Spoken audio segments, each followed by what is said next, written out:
Sit down.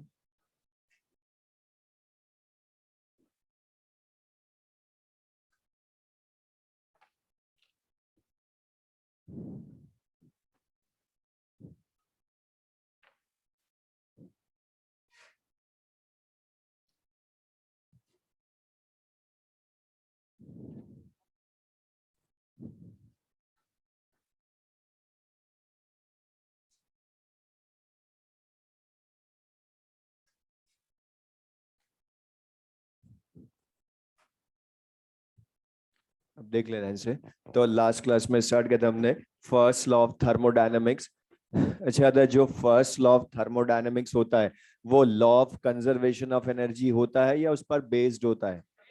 Based होता है। अब इसके जो स्टेटमेंट है हम इसको डिफरेंट स्टेटमेंट्स की फॉर्म में एक्सप्लेन कर सकते हैं, और सबसे ज्यादा इसके हम दो स्टेटमेंट यूज करते हैं। एक तो बचपन से पढ़ रहे हो, मतलब energy can neither be created nor destroyed but can be converted from one two another form. तो लिख लें इसी में फर्स्ट लॉ ऑफ थर्मोडायनेमिक्स, उसमें लिख लें। ने लिखा था this law is based on law of conservation of energy, उसी में लिख लें इसका फर्स्ट स्टेटमेंट।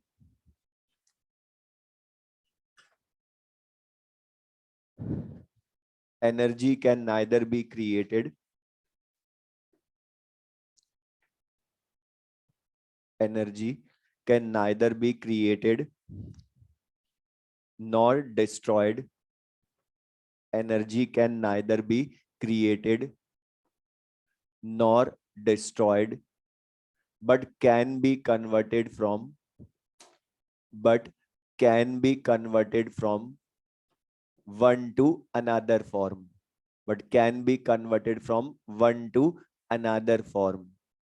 या इसी का दूसरा स्टेटमेंट जो हम यूज करते हैं, और इसी का सेकंड स्टेटमेंट, और टोटल एनर्जी ऑफ यूनिवर्स, इसी का second statement, total energy of universe in bracket isolated system, total energy of universe in bracket isolated system always remains constant, after bracket always remains constant, always remains constant। अब ये जो हमने लिखा है इसको दोबारा पढ़ें। हमने क्या बोला, सेकंड स्टेटमेंट पहले बता रहा, हमने क्या लिखा आप सुन लें।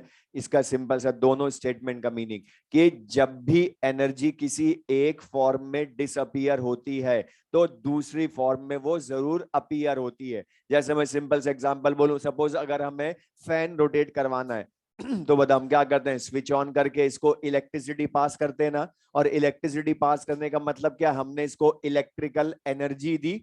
मतलब किस फॉर्म में एनर्जी दी, फैन को इलेक्ट्रिकल एनर्जी। लेकिन मतलब हमें इलेक्ट्रिकल एनर्जी दिखाई देती है या फैंस की ब्लेड्स रोटेट करती हैं, फैन की ब्लेड्स रोटेट करती हैं, मतलब बता मैकेनिकल वर्क किया, मतलब मैकेनिकल एनर्जी में कन्वर्ट हुई वो। तो बता हमने दी कौन सी थी, इलेक्ट्रिकल एनर्जी, बट मिल दिखी किस फॉर्म में हमें, मैकेनिकल एनर्जी। मतलब एक फॉर्म में डिसअपियर हुई तो दूसरी फॉर्म में अपीयर हुई। या total energy of universe always remains constant, इसका मीनिंग मतलब टोटल एनर्जी यूनिवर्स की बता किसकी होती है, सिस्टम एंड सराउंडिंग्स दोनों यूनिवर्स के अंदर होते। तो बता सिस्टम एंड सराउंडिंग्स की एनर्जीज का सम ही यूनिवर्स की एनर्जी होती है। अच्छा, अगर सिस्टम हीट लूज करता है तो गेन कौन करता है, सराउंडिंग्स। मतलब बता सिस्टम की एनर्जी कम होगी तो सराउंडिंग्स की बढ़ेगी, लेकिन बता ओवरऑल उनका सम चेंज होगा या always remains constant, always remains constant. या वैसे भी बता यूनिवर्स के बाहर कुछ है क्या, तो बता वो किसी के साथ भी एनर्जी एक्सचेंज नहीं कर सकता, इसलिए मैं लिखा यूनिवर्स या आइसोलेटेड सिस्टम की ऑलवेज एनर्जी रिमेन्स कांस्टेंट। अब इसका यूज हम कैसे करते हैं, तो जैसे मैं तुम्हें बोलूं सपोज, अच्छा बता किसी ये कोई सिस्टम है तो इसकी बता, अच्छा और सिस्टम में कौन सा सब्सटेंस है ये अगर मैं मेंशन ना करूं तो बता ऑलवेज क्या मानोगे, solid liquid gas, gas assume करते हो। अब मैं तुमसे पूछूं बता gas in a system field है, तो बता इसकी इनिशियल इंटरनल एनर्जी की एब्सोल्यूट वैल्यू फाइंड कर सकते हो क्या। बट लेकिन अज्यूम तो कर सकते हैं कि जो भी है, मैं अज्यूम कर रहा हूं वो E1 है, हमें नहीं पता इसकी एब्सोल्यूट वैल्यू क्या है, लेकिन मैं अज्यूम कर रहा हूं कि E1 है। अब मैं तुमसे बोलूं ये सिस्टम क्यू हीट एब्जॉर्ब करता है, तो बता क्यू हीट एब्जॉर्ब करेगा तो इसकी इंटरनल एनर्जी बढ़ेगी या कम होगी? बढ़ेगी, तो बढ़कर कितनी हो जाएगी? E1 plus Q. लिख भी ले। और बता अगर मैं बोलूं W work done on the system और होता है, तो बता और एनर्जी बढ़ेगी, तो बता बढ़कर फाइनली कितनी हो जाएगी? E1 plus Q plus W। तो बता finally internal energy E1 plus Q plus W। लेकिन बता जो final internal energy E1 plus Q plus W आई, क्या इसकी एब्सोल्यूट वैल्यू ला सकते हो क्या? क्योंकि क्यू डब्ल्यू तो ला सकता हूं लेकिन E1 नहीं ला सकता। तो बता यहां भी हम अज्यूम कर लें कि final internal energy E2 assume की, तो लिख ले E2 equals to E1 plus Q plus W। तो बता E2 minus E1 is equals to Q plus W बोल सकते हो। और बता E2 माइनस E1 क्या है? Final minus initial internal energy. और बता इसको क्या लिख सकते हैं? Change in internal energy equals to Q plus W। या बता डेल्टा E को डेल्टा U भी लिख सकते हैं। तो बता फर्स्ट लॉ ऑफ थर्मोडायनेमिक्स, बता सिंपल सा मीनिंग क्लियर सबको ये? तो बता हमने लास्ट क्लास में इसको यूज किया था, फर्स्ट लॉ ऑफ थर्मोडायनेमिक्स का फॉर्मूला। तो बता उसको हमने डिराइव कर लिया, सिंपल सा है।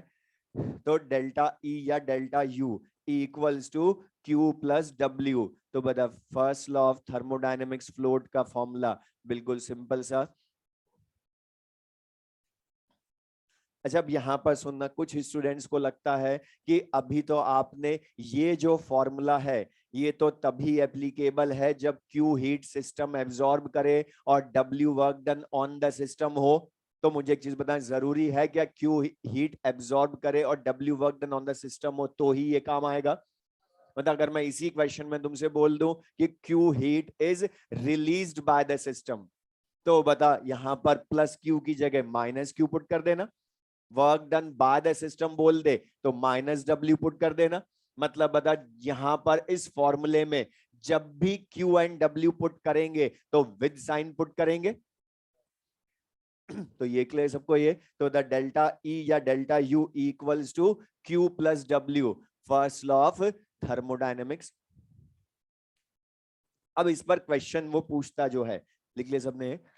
तो बस इसमें ध्यान रखोगे इस फॉर्मूले में जब भी Q एंड W को यूज करेंगे हम विद साइन यूज करेंगे उनको। और दूसरी चीज यहां पर इसमें बस क्वेश्चन की लैंग्वेज ध्यान से पढ़नी, क्योंकि उसी में इसका साइन होगा। अगर उसने हीट डायरेक्ट दी है तो फिर साइन जरूर चेक करना, क्योंकि वो रिलीज्ड या एब्जॉर्ब बोल देगा या वर्क डन ऑन या बाय द सिस्टम बोल देगा। तो बता फिर हम यूज कर लेंगे।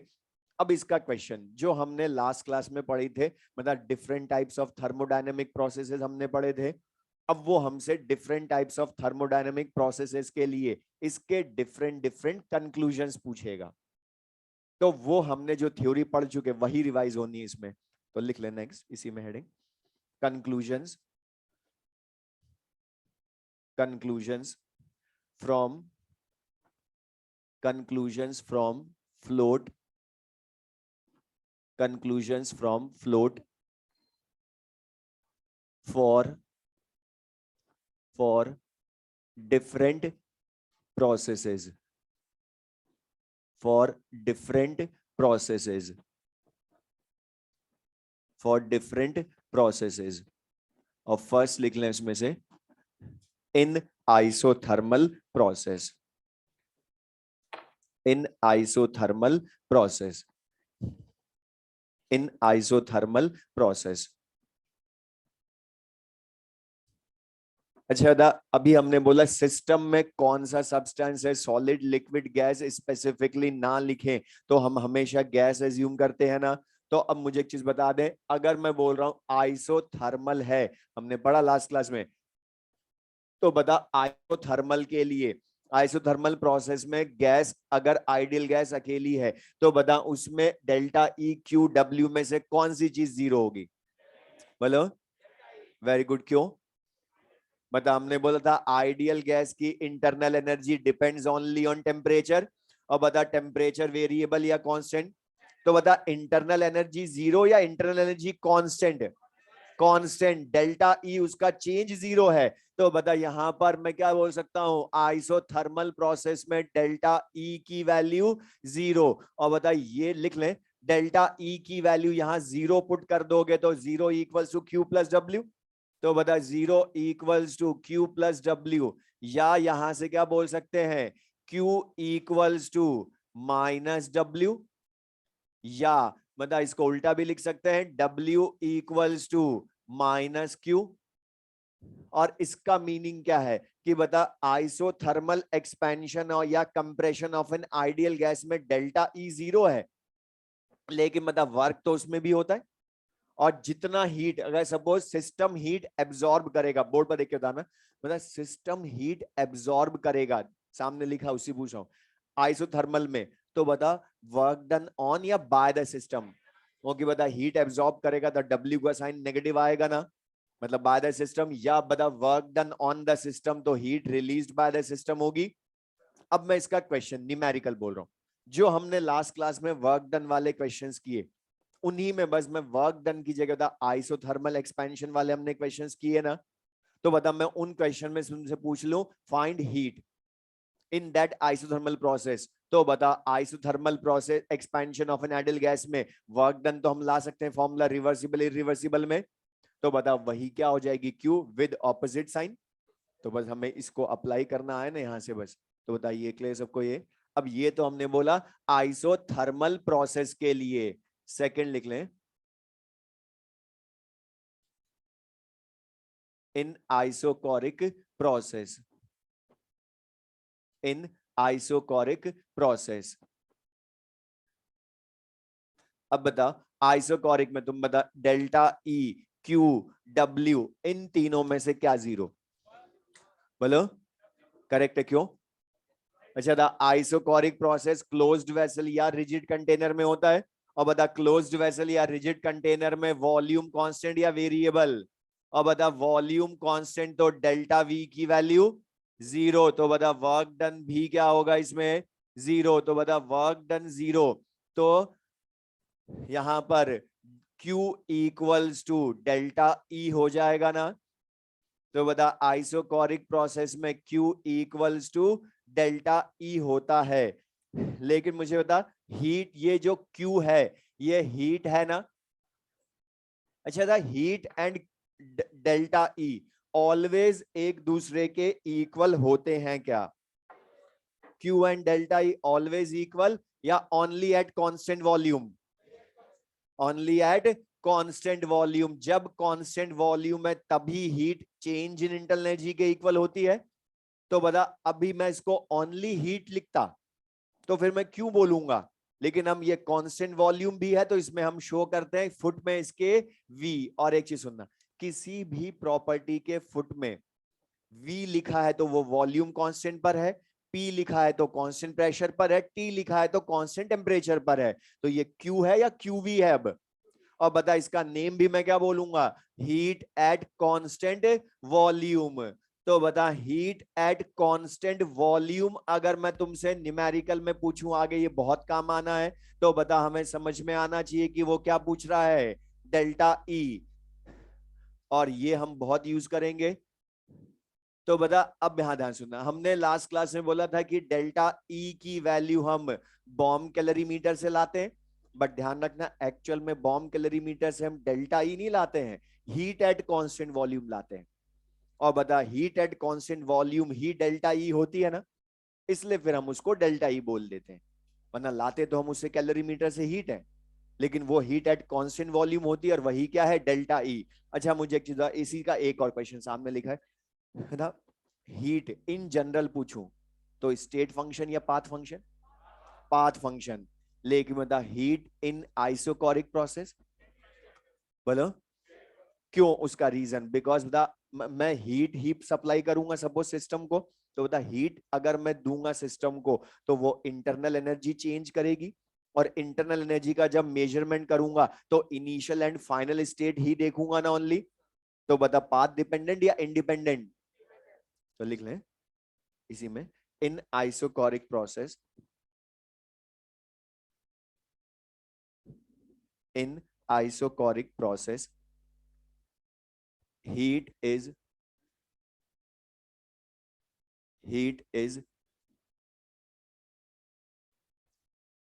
independent of path. Heat is independent of path. Third लिख लें, in adiabatic process. Heat in adiabatic process. अच्छा बता, एडियाबैटिक प्रोसेस में क्या होता है? केमिस्ट्री के अकॉर्डिंग डेफिनेशन हमने क्या पढ़ी थी? हीट रिलीज्ड या absorbed bye the system zero, या फिजिक्स के अकॉर्डिंग इसी को क्या बोल देते हो? हीट चेंज जीरो, लेकिन है वो एक ही बात। तो बता यहां पर अब के Q की वैल्यू क्या होगी? जीरो, और ये Q ही हीट चेंज या हीट एब्जॉर्ब्ड या रिलीज्ड है। तो बता Q की वैल्यू जीरो करते ही मतलब वर्क डन की वैल्यू क्या आ जाएगी? डेल्टा E के इक्वल। तो बता इसको तो हमने लास्ट क्लास में रिवर्सिबल एडियाबैटिक प्रोसेस के वर्क डन के लिए यूज किया था ना। W equals to delta E ही आया था रिवर्सिबल एडियाबैटिक प्रोसेस में। तो बता यहाँ पर work done equals to change in internal energy. तो बता यहाँ Q जीरो है तो work done equals to delta E। अच्छा बता वर्क होता क्या इन एक्चुअल? Path function. लेकिन मतलब यहां पर पाथ फंक्शन या ये भी स्टेट फंक्शन? क्यों इंडिपेंडेंट ऑफ पाथ भी बोल सकते हो। क्यों? क्योंकि बता वर्क डन ही यहाँ इंटरनल एनर्जी बदलेगा, और इंटरनल एनर्जी का मेजरमेंट करूंगा तो वो तो पाथ इंडिपेंडेंट हो जाएगी। तो लिख लें, in adiabatic process, in adiabatic process work is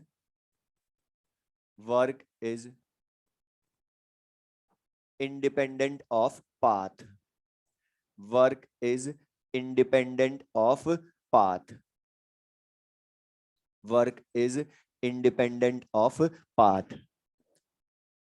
तो अब एक जनरल चीज बोल रहा हूं, क्वेश्चन में अगर तुमसे बोले हीट एंड वर्क आर, तो बता हम क्या बोलेंगे? Path function. लेकिन हीट एट कांस्टेंट वॉल्यूम या इंडिपेंडेंट ऑफ पाथ। अच्छा वर्क बोलूं तो पाथ फंक्शन, लेकिन work in adiabatic process. Fourth लिख लें, इन साइक्लिक प्रोसेस। इन साइक्लिक प्रोसेस। अच्छा होता है साइक्लिक प्रोसेस का मीनिंग कि उसकी initial and final state different या सेम? अब बता इनिशियल फाइनल स्टेट सेम तो change in all state functions is zero. तो बता यहां पर Q एंड W स्टेट या पाथ फंक्शन? लेकिन स्टेट फंक्शन कौन है? इंटरनल एनर्जी, तो उसका चेंज होगा या जीरो? अच्छा डेल्टा लिख भी ले, डेल्टा E की वैल्यू जीरो, तो यहां से हम क्या बोल सकते हैं? Q equals to minus W, या बता W equals to minus Q। तो बता साइक्लिक प्रोसेस के लिए तुमसे कंक्लूजन पूछेगी which of the following is correct, इस तरह से Q W डेल्टा E के रिलेशन तो बता सकते हो। अच्छा था ये जो साइक्लिक प्रोसेस का कंक्लूजन है और आइसोथर्मल प्रोसेस का जो कंक्लूजन है, बता दोनों डिफरेंट है या सेम है? सेम है। तो बता साइक्लिक को आइसोथर्मल प्रोसेस बोल दूं? वेरी गुड, नहीं बोल सकते। क्यों? क्योंकि बता यहां डेल्टा E जीरो होने का रीजन टेम्परेचर है ओनली। टेम्परेचर कांस्टेंट इसलिए इंटरनल एनर्जी कांस्टेंट। लेकिन बता यहां पर टेम्परेचर रीजन है या initial final state same? Okay बता यहां टेम्परेचर बदल सकता है अलग अलग प्रोसेस में। हमने बोला था अलग अलग डिफरेंट थर्मोडायनेमिक प्रोसेस से होता हुआ वो इनिशियल स्टेट पर आता है। तो बता यहां रीजन अलग है। अब लिख लें फिफ्थ, इन आइसोबैरिक प्रोसेस। इन आइसोबैरिक प्रोसेस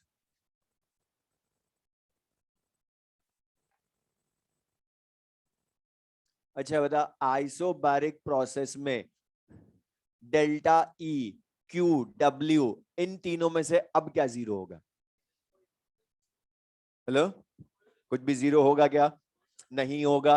अच्छा बता फिर क्या होगा यहाँ? आइसोबारिक का मतलब क्या है? अच्छा ये ओपन वेसल में या क्लोज वेसल में? तो बता यहाँ एक्सटर्नल प्रेशर P वेरिएबल या कांस्टेंट है? कांस्टेंट। और बता जो वर्क डन हम लिखते हैं इसमें तो बता ऑलरेडी हम minus P external delta V मतलब बता P ऑलरेडी कांस्टेंट लेते हैं ना, तो यहाँ वर्क डन भी जीरो नहीं हो सकता, क्योंकि डेल्टा P जीरो होता है, उसमें P तो कांस्टेंट होता है। तो बता P डेल्टा V में ऑलरेडी P कांस्टेंट ही ले रहे हैं ना हम। अच्छा बता, अब यहां पर कांस्टेंट प्रेशर पर हो रहा है, तो इसको एग्जैक्टली Q लिखूं या QP? ओके, अब तो स्पेसिफिकली QP लिखोगे ना, अब तो ये हीट एट कांस्टेंट प्रेशर हो गई ना। और डेल्टा ई लिख भी ले, इसको भी बता मैं एग्जैक्टली क्या लिख दूं, final minus initial internal energy E2 minus E1। अच्छा, ये minus PV2 minus V1 left side में ले जाए तो QP equals to E2 minus E1, और ये बता लेफ्ट साइड में आएगा तो प्लस PV2 माइनस V1 हो जाएगा। और बता ये 2 वाले वेरिएबल 1 वाले वेरिएबल एक साथ लिख लें, तो लिख भी लो। तो बता QP इक्वल्स टू क्या हो जाएगा, E2, और ये ब्रैकेट ओपन करेंगे तो प्लस PV2 भी इसके साथ आएगा, E2 प्लस PV2, और माइनस E1 माइनस PV1, तो माइनस कॉमन ले ले तो E1 प्लस PV1 ये हो जाएगा। अच्छा बता, ये 2 क्या शो करता है, फाइनल वैल्यू को, 1 क्या शो करता है, इनिशियल वैल्यू को। तो बता ये final E plus PV minus initial E plus PV ही है ना ये। और ये हम पढ़ेंगे, हमारा नेक्स्ट टॉपिक एंथैल्पी होती है, ये E प्लस PV ही एंथैल्पी होती है, तो अभी बस ध्यान रख लो, हम आगे पढ़ेंगे। तो बता enthalpy equals to E plus PV, तो एक तरह से ये है क्या, QP equals to final enthalpy minus initial enthalpy लिख सकता हूं। और बता फाइनल माइनस इनिशियल वैल्यू मतलब क्या है, ये चेंज इन एंथैल्पी होती है। तो बता हीट एट कांस्टेंट प्रेशर किसके इक्वल होती है, डेल्टा H एंथैल्पी चेंज के इक्वल। तो बता अगर मैं तुमसे हीट एट कांस्टेंट प्रेशर पूछूं, ये तो बहुत काम आना है, हीट एट कांस्टेंट प्रेशर पूछूं, तो बता Q लाओगे या डेल्टा H लाओगे? क्योंकि बता Q नहीं है, ये एट कांस्टेंट प्रेशर क्या हो गई, डेल्टा H। और इसको बता फिर हीट बोले या heat at constant pressure, heat at constant pressure.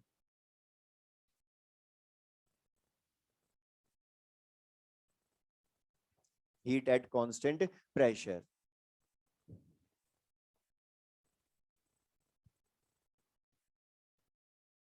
और ये ध्यान रखना, तो अब जैसे बता हमने बोला था heat at constant volume QV equals to delta E, मतलब बता बॉम्ब कैलोरीमीटर से अगर मैं हीट लाऊंगा तो वो डेल्टा E आएगी। तो वैसे ही अब ये डेल्टा H भी हम फाइंड नहीं करते हैं, कैलोरीमीटर से ही करते हैं हीट एट कांस्टेंट प्रेशर को भी। बस सुन ले, बस अपनी नॉलेज के लिए बोल रहा हूं कि जब हीट एट कांस्टेंट वॉल्यूम लाते हैं तो उस कैलोरीमीटर का नेम होता है बॉम्ब कैलोरीमीटर। लेकिन जब हीट एट कांस्टेंट प्रेशर लाते हैं तो उसको वो लाते हैं with the help of coffee cup calorimeter.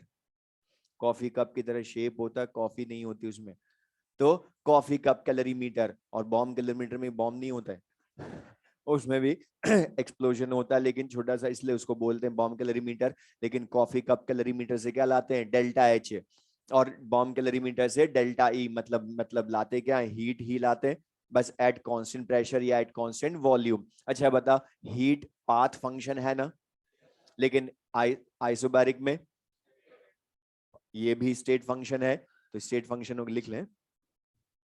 In isobaric process, in isobaric process, heat is independent of path. Heat is independent of path. Heat is independent of path. तो ये clear सबको। तो the first law जो है वो बिल्कुल easy सा है। अब इसके क्वेश्चंस भी और सिंपल से, तो क्वेश्चंस लिख लें जिससे क्लियर हो जाएगा हमें इन सबको अप्लाई कैसे करना है।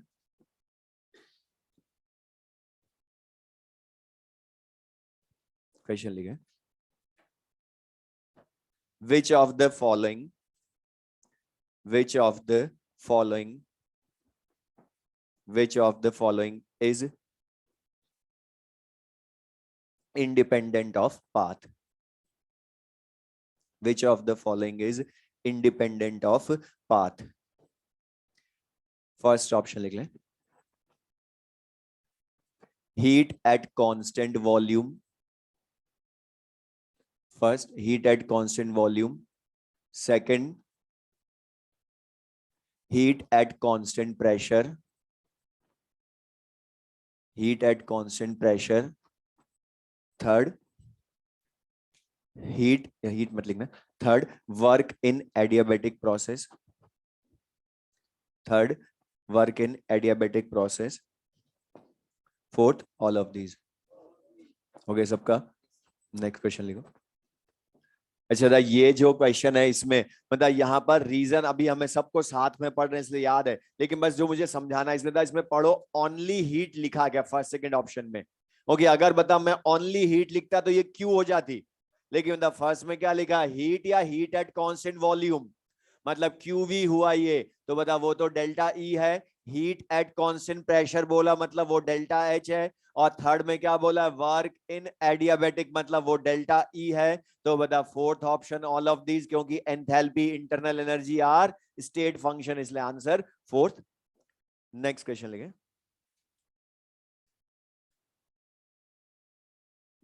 an ideal gas is expanded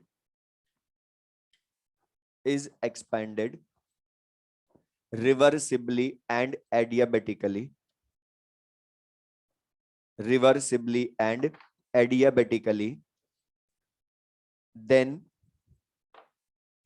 Then final temperature of the gas will be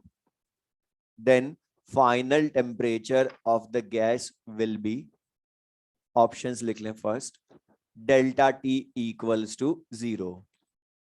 Final temperature of gas will be first option, delta T equals to 0. Second, lower than initial temperature. Third, higher than initial temperature. And fourth, equal to initial temperature.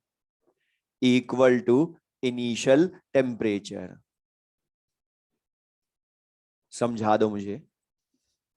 Answer सबको याद है, अच्छी बात है. बस मैं जो बोल रहा हूं हमें नहीं भी याद तो सिंपल सा जो हमने पढ़ा उसके अकॉर्डिंग सोचो. बता इसने क्या लिखा है, रिवर्सिबली एंड एडियाबेटिकली. तो बता adiabatic expansion of a gas है ना ये. अच्छा बता एडियाबेटिक प्रोसेस है तो Q की वैल्यू क्या होगी, 0. और बता Q 0 है तो दूसरी चीज बता एक्सपेंशन हो रहा है ना गैस का, और एक्सपेंशन हो रहा है तो बता वर्क डन का साइन पॉजिटिव या negative. Work done by the system तो उसकी एनर्जी कम होती है तो वर्क डन नेगेटिव. तो बता वर्क डन नेगेटिव और एडियाबेटिक है तो बता वर्क डन नेगेटिव, तो डेल्टा ई ही इक्वल टू डब्ल्यू होता है यहां पर. तो बता डब्ल्यू का साइन नेगेटिव है तो बता फिर डेल्टा ई भी नेगेटिव ही होगी ना. और बता डेल्टा ई का फॉर्मूला हमने पढ़ा है लास्ट क्लास में, एनसीवी डेल्टा टी होता है. अब मुझे एक चीज बता, तो एनसीवी डेल्टा टी भी नेगेटिव. अच्छा, मोल कभी गैस के नेगेटिव हो सकते हैं क्या, हीट कैपेसिटी भी नेगेटिव नहीं हो सकती. तो बता किसको नेगेटिव होना पड़ेगा फिर, डेल्टा टी को, तभी तो हमें टेम्परेचर का रिलेशन मिलेगा ना. और बता डेल्टा टी जो है वो फाइनल माइनस इनिशियल टेम्परेचर ही है ना. तो बता final minus initial temperature negative कब आ सकता है, जब फाइनल टेम्परेचर गैस का इनिशियल से कम हो. तो बता आंसर विल बी, बोलो, सेकंड होगा. फाइनल टेम्परेचर गैस का इनिशियल से कम होगा मतलब बता टेम्परेचर डिक्रीज होगा. अब इसमें थ्योरी का एक पॉइंट जो हमने लास्ट क्लास में लिखा था. अच्छा बता, हमने बोला था एडियाबेटिक प्रोसेस होता है तो एक्सपेंशन एडियाबेटिक होता है गैस का, तो उसमें प्रेशर, वॉल्यूम, टेम्परेचर तीनों वेरिएबल होते हैं. अब हमने बोला था टेम्परेचर क्यों वेरिएबल, कुछ को लगता है कि हीट तो एक्सचेंज कर ही नहीं रहा, फिर टेम्परेचर क्यों बदला. तो यहां देखो ध्यान से बता किसकी वजह से बदला, हीट की वजह से या वर्क की वजह से. वर्क हुआ, उसने इंटरनल एनर्जी बदली ना सिस्टम की, उसकी वजह से टेम्परेचर चेंज हुआ। तो बता क्यों हमने लिखा था पीवीटी ऑल आर वेरिएबल। वो समझ में आया मीनिंग सबको ये। और दूसरी चीज एक और यहां पर अब समराइज कर रहा हूं जो मैं हमने बताया यहां से। अब सुनना ध्यान से, कभी भी किसी सिस्टम का टेम्परेचर हम दो तरह से चेंज कर सकते हैं, एक तो हीट देकर, दूसरा वर्क से। मतलब हीट या वर्क, ये दोनों टेम्परेचर बदल सकते हैं, क्योंकि हमारी हैबिट है कि हीट को ही सोचते हैं ओनली, लेकिन वर्क भी बदल सकता है। बता एडियाबेटिक में वर्क नहीं बदला ना टेम्परेचर। अब इसका सिंपल सा एग्जांपल जनरल लाइफ में भी ऑब्जर्व करते हैं, किसी का भी टेम्परेचर हमें बढ़ाना दो तरह से कर सकते हैं। तो सिंपल सा, अगर सपोज हमें किसी का स्टूडेंट का टेम्परेचर बढ़ाना है, तो बता यहाँ टेम्परेचर किसी का बढ़ाना है पर्सन का, तो बता दो तरह से कर सकते हैं, एक तो उसके आग लगा दे। लेकिन बता आग नहीं लगा सकते, क्योंकि आग लगाई तो हीट दी हमने उसको, और एडियाबेटिकली बढ़ाना है तो हीट नहीं दे सकते, तो बता आग नहीं लगा सकते। लेकिन बता अचानक से तुम्हारे को थप्पड़ मार दे तो बता थप्पड़ मार दे तो मतलब क्या करा उसने, work done on the system, इसका उल्टा। तो बता अगर अचानक से थप्पड़ मार देगा तुम्हें गुस्सा आएगा, और गुस्सा आएगा तो बॉडी की बता इंटरनल एनर्जी बढ़ेगी, और बढ़ेगी तो टेम्परेचर बढ़ेगा, इसका उल्टा होएगा कंप्रेशन में। तो ये समझ में आया सबको, ये प्रैक्टिकल मत करना बगल वाले के, देख लो ध्यान से यहाँ पर, ये समझ में आया सबको, क्लियर सबको ये। नेक्स्ट क्वेश्चन लेंगे। चेंज इसमें बहुत ज्यादा नहीं कर सकता, सिंपल से कर सकता है, लिख लें 10 जूल 50 जूल लिखना, 50 joule heat is 50 joule heat is supplied to a system. 50 joule heat is supplied to a system and it does 10 calorie work, and it does 10 calorie work. Find delta U. Find delta U.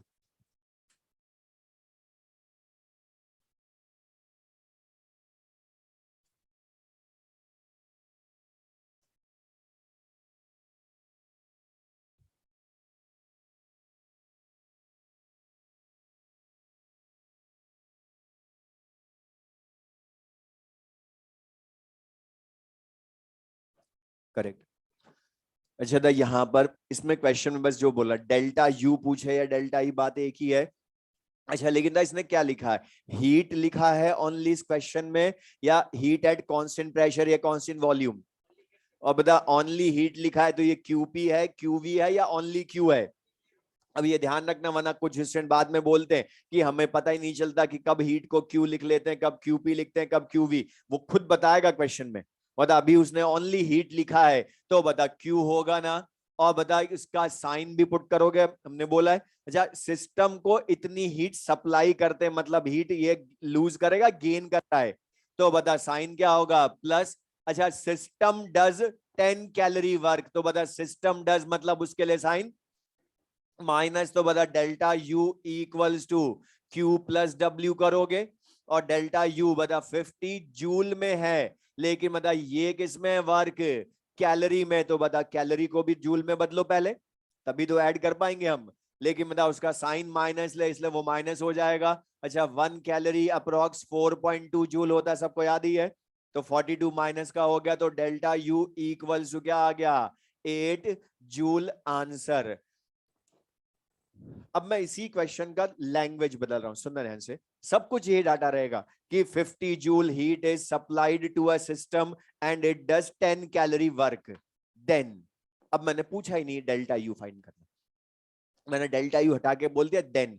अब तुम्हें option पढ़ने, और बता मैं उसमें अगर option में लिखूं internal energy increases by 8 joule decreases by 8 joule, मतलब बता तब भी तुम्हें डेल्टा यू लाना है और इसका साइन चेक करना। अब बता अभी इसका साइन नेगेटिव या पॉजिटिव, मतलब बता डिक्रीजेस बाय 8 जूल या इंक्रीजेस, मतलब तब भी यहीं तक लाना था। बस हमें लैंग्वेज बदली, बाकी कुछ नहीं कर सकते। क्वेश्चन हमने बोला बहुत इजी से होंगे, और एक टाइप के क्वेश्चन, इसके मैक्सिमम क्वेश्चन हम ऑलरेडी कर चुके लास्ट क्लास में। मतलब जितने भी क्वेश्चंस हमने वर्क डन वाले किए थे, चेंज करने की जगह यही है। अभी मैंने डायरेक्ट वर्क दिया, लेकिन मतलब वर्क ना दूं तो डिफरेंट टाइप के थर्मोडायनेमिक प्रोसेसेस के वर्क डन के फॉर्मूले हमने पढ़ लिए, वर्क डन ले आएंगे। अच्छा था, उन्हीं क्वेश्चंस में जितने हमने क्वेश्चन किए, उन्हीं क्वेश्चंस में मैं ओनली एक लाइन ऐड कर दूं, हीट गिवन टू द या रिलीज बाय द सिस्टम। तो बता क्यू वाला यूज कर लोगे, डब्ल्यू हम लाई सकते हैं अलग अलग, तो बता डेल्टा यू या डेल्टा ई ले आएंगे तो कर लेंगे। ठीक है, देखो एक और question,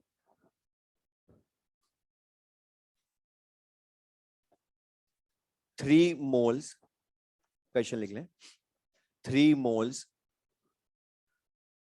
of an ideal gas, 3 moles of an ideal gas is expanded isothermally, is expanded isothermally from 3 liter to 5 liter, from 3 liter to 5 liter against constant external pressure of, against constant external pressure of 1 atm, against constant external pressure of 1 atm. Find delta E.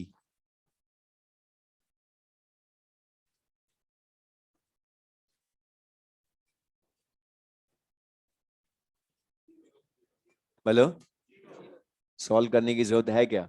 हमें बस याद आ जाए उसने isothermal expansion of an ideal gas बोल दिया, ये नहीं कि अब यहाँ पर उसने डाटा तुम्हें दिए वर्क डन कैलकुलेट करने के सब, वॉल्यूम V1 V2 दिया है, प्रेशर दिया है, तो वर्क डन तो ले आओगे, लेकिन क्यू नहीं दिया तो ये मत सोच लेना कि डाटा इनकम्प्लीट है, क्यू तो दिया ही नहीं सर ने। तो बता, दे भी देता तो भी डायरेक्ट पढ़ो, आइडियल गैस का एक्सपेंशन हो रहा है आइसोथर्मली, तो बताओ आइसोथर्मल प्रोसेस है तो टेम्परेचर कांस्टेंट, तो इंटरनल एनर्जी कांस्टेंट, तो डेल्टा ई तो डायरेक्ट 0। अब बता, ये जो क्वेश्चन अभी हमने लास्ट में किया ये सबसे टफ है, सबसे इजी है इन सब में, सबसे इजी है लिए, और ये AIPMT का क्वेश्चन। और मैंने पहले भी बोला था कि जो थर्मोडायनेमिक्स के आधे क्वेश्चंस आते हैं एग्जाम में उनका आंसर 0 होता है, लेकिन आधों का 0 होता है, आधों का नहीं भी होता। तो बताइए ये चीज के लिए सबको ये, तो बता इसके कोई भी क्वेश्चन हो गए फ्लोट के तो कर लेंगे। अब लेकिन इसी फ्लोट में हमने बता एंथैल्पी भी लास्ट में काम में ली ना, तो अब एंथैल्पी पर बेस्ड क्वेश्चंस भी बहुत आते हैं, तो लिख लें next topic, enthalpy capital H, enthalpy capital H।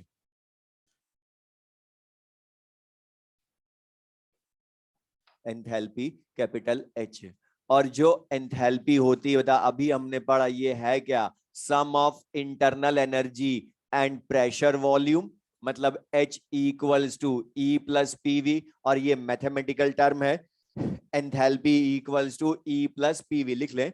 और जो अब मैं जो भी तुमसे क्वेश्चन पूछूं वो सब इसी के अकॉर्डिंग बताना, जैसे हमने लास्ट क्लास में इंटरनल एनर्जी का कुछ भी चेंज पढ़ा तो बता kinetic energy plus potential energy के अकॉर्डिंग बताया ना, वैसे यहां भी कुछ भी पूछूं तो E प्लस PV के अकॉर्डिंग बताना। तो पहला क्वेश्चन तुम ही बता दो, बता एंथैल्पी की एब्सोल्यूट वैल्यू फाइंड कर सकते हैं क्या? वेरी गुड, क्यों? अच्छा, P और V तो ला सकते हैं एब्सोल्यूट, प्रेशर वॉल्यूम तो, लेकिन इंटरनल एनर्जी नहीं ला सकते, सम भी नहीं आ सकता। दूसरा, ना हमें जरूरत है क्योंकि हम तो चेंज पढ़ते हैं सब में एनर्जीज में, तो डेल्टा H तो ला सकते हैं ना, हीट एट कांस्टेंट प्रेशर मतलब कॉफी कप कैलोरीमीटर से। तो लिख लें the absolute value of, the absolute value of enthalpy H, the absolute value of enthalpy H cannot be determined, the absolute value of enthalpy H cannot be determined, but change in enthalpy delta H, but change in enthalpy delta H can be determined, but change in enthalpy delta H can be determined। और बता change in enthalpy अगर मैं लिखूंगा, लिख लें board पर से, तो बता क्या चेक करोगे, फाइनल माइनस इनिशियल वैल्यू या final state minus initial state value? तो लिख लें delta H final minus initial,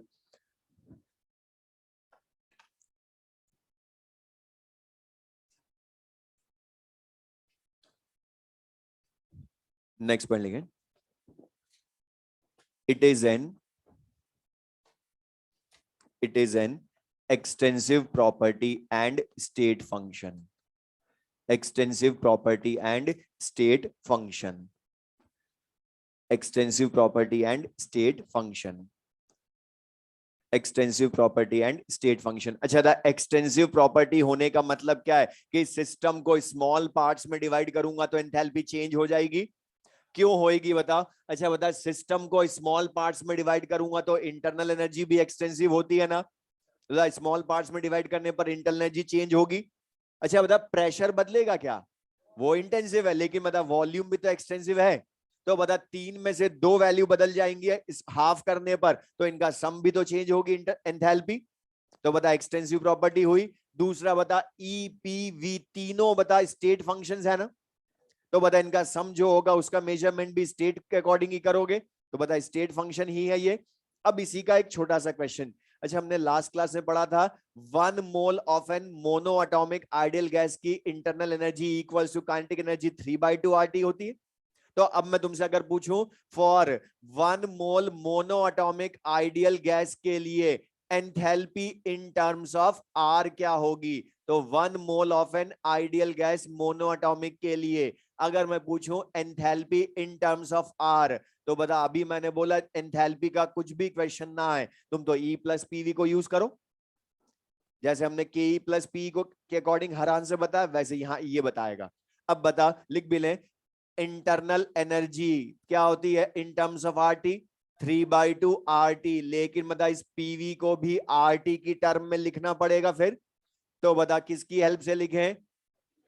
ideal gas equation, PV is equals to nRT. अच्छा बता, नंबर ऑफ मोल्स गैस के 1 इंटू आरटी, मतलब पीवी इक्वल्स टू ही क्या हो गया? आरटी। तो बता इनको ऐड करोगे तो एंथैल्पी क्या आ गई?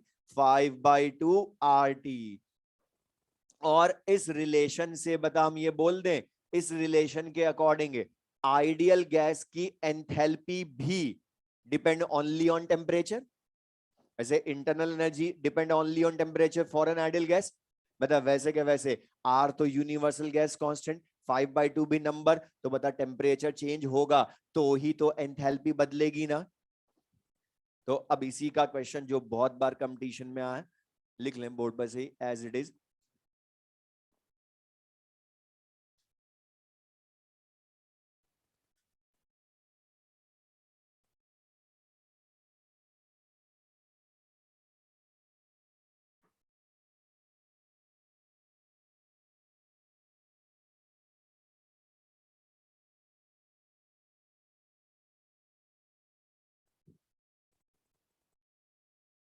Isothermal expansion of an ideal gas. अगर मैं ये बोलूं isothermal expansion of an ideal gas के लिए डेल्टा एच क्या होगा, तो पहली चीज तो बता, अगर हमें आंसर तो वैसे पता है, बता दो क्या होगा?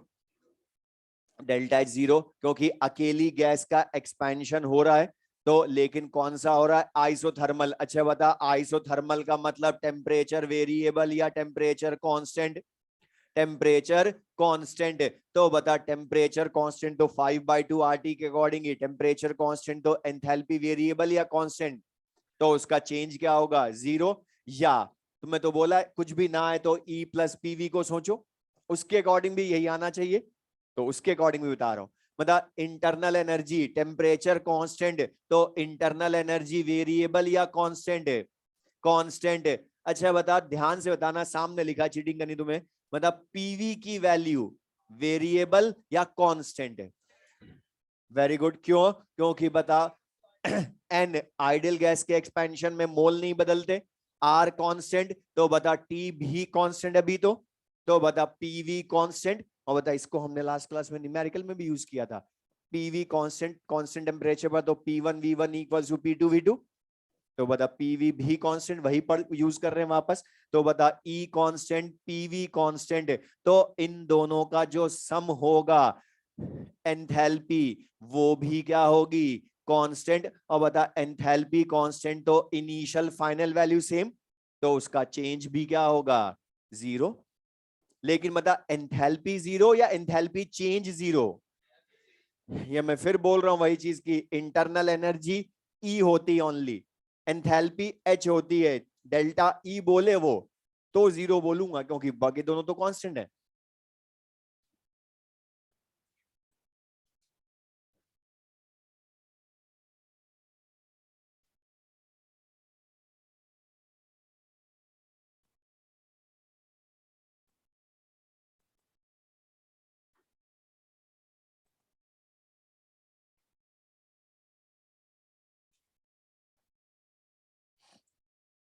अच्छा मुझे एक चीज बताएं, लिखते लिखते जाना, सोच के दान, जल्दबाजी मत करना। Isothermal expansion of an ideal gas, मतलब जब गैस अकेली है उसका एक्सपेंशन हो रहा है आइसोथर्मली, तो डेल्टा एच 0 है ना। लेकिन बता यही गैस अगर केमिकल रिएक्शन या फेज ट्रांजिशन में इन्वॉल्व हो जाए तो आइडियल रहती है, रियल हो जाती है। और बता फिर उनके लिए डेल्टा एच 0 बोलूं क्या आइसोथर्मल में भी? मतलब आइसोथर्मल प्रोसेस में केमिकल रिएक्शन फेज ट्रांजिशन में डेल्टा ई भी 0 नहीं होती, क्योंकि ई वेरिएबल होता है वहां। वहां काइनेटिक एनर्जी तो कांस्टेंट, लेकिन पोटेंशियल एनर्जी वेरिएबल होती है, क्योंकि रिएक्टेंट प्रोडक्ट की बॉन्ड स्टेट अलग अलग। तो बता जब इंटरनल एनर्जी कांस्टेंट नहीं हो सकती केमिकल रिएक्शन फेज ट्रांजिशन में आइसोथर्मल प्रोसेस में, तो बता एंथैल्पी कांस्टेंट आएगी क्या? तो बता फिर ये भी तभी तो बता, तुम पूरी केमिस्ट्री में सबसे ज्यादा तुमसे पूछता है कि कोई रिएक्शन एंडो है एक्सो है, तो बता तुम डेल्टा एच का साइन ही बताते हो ना। अगर बता वो 0 होती डेल्टा एच आइसोथर्मल में, तो फिर तो बता हम 0 बोल, कभी हमेशा 0 बोलते डेल्टा एच, लेकिन बोलते तो पॉजिटिव या नेगेटिव है ना, मतलब वैल्यू तो है उनकी कुछ। अब इसका सबसे इंपॉर्टेंट क्वेश्चन जो हमारे काम आता है, एक तो ये लास्ट वाला कि isothermal expansion of an ideal gas की डेल्टा एच 0 होती है। दूसरा, वो तुम्हें किसी सेम प्रोसेस, आइसोथर्मल नहीं बोल रहा अब मैं, जनरल कोई भी प्रोसेस हो, जैसे मैं बोलूं कोई गैस है, उसका इनिशियल प्रेशर P1 है, वॉल्यूम V1 है, टेम्परेचर T1 है, और इसकी फाइनल स्टेट हो गई P2 V2 T2। अच्छा बताओ, किसी भी गैस की या सिस्टम की स्टेट को तो प्रेशर वॉल्यूम टेम्परेचर से ही डिफाइन करते हो ना। मतलब बता इनिशियल स्टेट क्या है P1 V1 T1, final state P2 V2 T2। अब मैं तुमसे बोल रहा हूं कि इस प्रोसेस का क्वेश्चन बता रहा हूं, जो मैं हेडिंग लिखवाने वाला हूं सबसे ज्यादा इंपॉर्टेंट वो है कि तुम्हें इस प्रोसेस की डेल्टा ई दे देगा और बोलेगा डेल्टा एच लाओ, या डेल्टा एच दे देगा सेम प्रोसेस की, बोलेगा डेल्टा ई लाओ। तो बता दोनों की वैल्यू में रिलेशन पता होना चाहिए सेम प्रोसेस के लिए। तो लिख लें relation between delta H and delta E, relation between delta H and delta ई।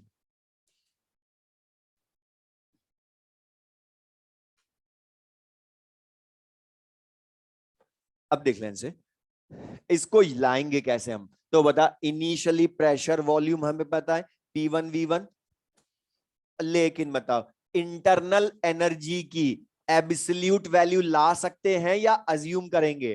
जैसे हमने आज की अज्यूम बता, इंटरनल एनर्जी अज्यूम कर ली E1, तो बता E1 प्लस P1 V1, और ये P1 V1 में बता P1 और V1 की वैल्यू तुम्हें पता है, लेकिन बता E1 एग्जैक्ट नहीं पता, इसीलिए तो हम बोलते हैं एंथैल्पी की भी एब्सोल्यूट वैल्यू नहीं ला सकते। लेकिन बता यहां इसको भी तो अज्यूम कर सकता हूं, इनिशियली H1 थी। इसी तरह से फाइनली अज्यूम कर ले H2, तो बता क्या हो जाएगी E2 प्लस P2 V2 लिख सकते हो, और फिर से P2 V2 ला सकता हूं, लेकिन E1 E2 नहीं पता हमें। लेकिन बता अब मैं तुमसे बोलूं फाइनल माइनस इनिशियल वैल्यू कर दें, तो बता H2 minus H1 left side में, राइट साइड में भी क्या लिख सकते हो फाइनल माइनस इनिशियल में E2 minus E1 plus P2 V2 minus P1 V1 लिख सकते हो ना। अच्छा बता यहां पर लिख भी लें साथ में, ये क्या है? फाइनल माइनस इनिशियल वैल्यू, हमें नहीं पता एग्जैक्ट वैल्यू क्या है, लेकिन चेंज तो फिर भी ला सकता हूं मैं। तो बता ये H2 माइनस H1 क्या हो गया? Change in enthalpy. E2 minus E1 delta E या डेल्टा U भी लिख सकते हो। अच्छा बता ये क्या है? P2 V2 minus P1 V1 क्या है? Final PV minus initial PV, pressure volume का मल्टीप्लीकेशन है ना ये, तो final PV minus initial PV. तो बता ये क्या है? प्रेशर का चेंज, वॉल्यूम का चेंज, या P इंटू वी का चेंज। मतलब बता delta E equals to delta H equals to delta E plus delta PV। तो लिख लें, तो इनका जो मेन रिलेशन होता है वो यही है जब हमें प्रेशर वॉल्यूम। लेकिन मतलब ये जो फर्स्ट फॉर्मूला है इसमें प्रेशर वॉल्यूम टेम्परेचर तीनों कांस्टेंट या तीनों वेरिएबल? वेरिएबल है ना, मतलब T1 T2 भी तो वेरिएबल हो सकते हैं ना इसमें, तो वेरिएबल। तो बता delta H equals to delta E plus delta PV। और बता ये हमें ध्यान है, तो अब इसी में हम मैं कंडीशंस बदलूंगा बस, जैसे हमने अभी सामने जो लिखा उसी से तुम बताना मुझे।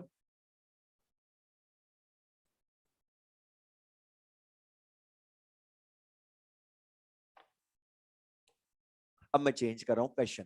मतलब अभी हमने क्या बोला कि delta H equals to delta E plus delta PV, मतलब प्रेशर वॉल्यूम वेरिएबल बोले मैंने, और टेम्परेचर भी वेरिएबल। लेकिन अब मैं चेंज कर दूं, सपोज हम इस तरह से प्रोसेस करवाएं कि इनिशियल फाइनल स्टेट पर वॉल्यूम कांस्टेंट रहे, मतलब बता V1 और V2 डिफरेंट रहे या इक्वल। और बता उसकी वैल्यू मैं V अज्यूम कर लूं, V1 equals to V2 equals to V, मतलब बता यहां क्या बोल दूं V। लेकिन मतलब pressure temperature can be variable. अब मुझे बता दो, अगर मैं बोलूं इनिशियल तो बता P1 V1 लिखो या P1 V, और फाइनली क्या लिखोगे P2V। तो बता यहां क्या होगा फिर P2V माइनस P1V लिखोगे। अच्छा क्या कॉमन आ जाएगा V, और P2 माइनस P1 मतलब V डेल्टा P, या बता डायरेक्ट भी लिख सकते थे इसी से। V कांस्टेंट है तो V कॉमन ले लो, तो बता V डेल्टा P। तो बता कांस्टेंट वॉल्यूम पर डेल्टा H और डेल्टा E का रिलेशन क्या हो गया, delta E plus V delta P। लेकिन इससे भी ज्यादा जो काम आता हमारे वो थर्ड, कांस्टेंट प्रेशर हो अगर लेकिन वॉल्यूम वेरिएबल हो आपके।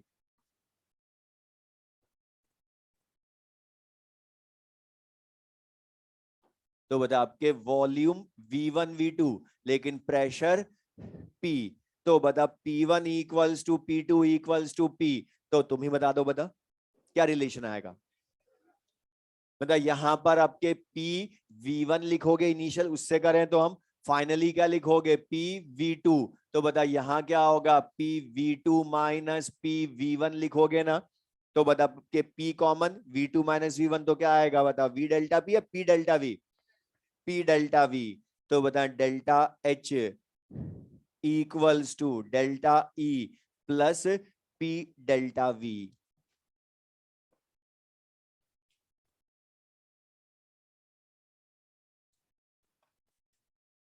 और ये कांस्टेंट प्रेशर वाला भी रिलेशन बहुत काम आएगा हमारे, दोनों में delta H equals to delta E plus P delta V।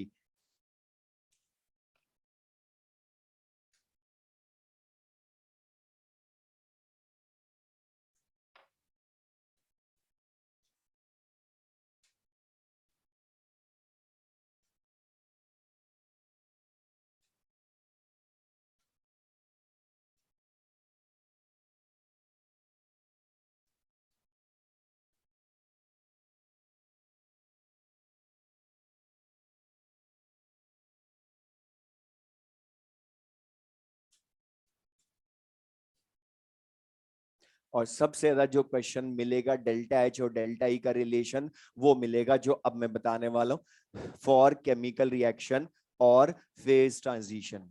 For chemical reaction और phase transition, for chemical reaction of phase transition.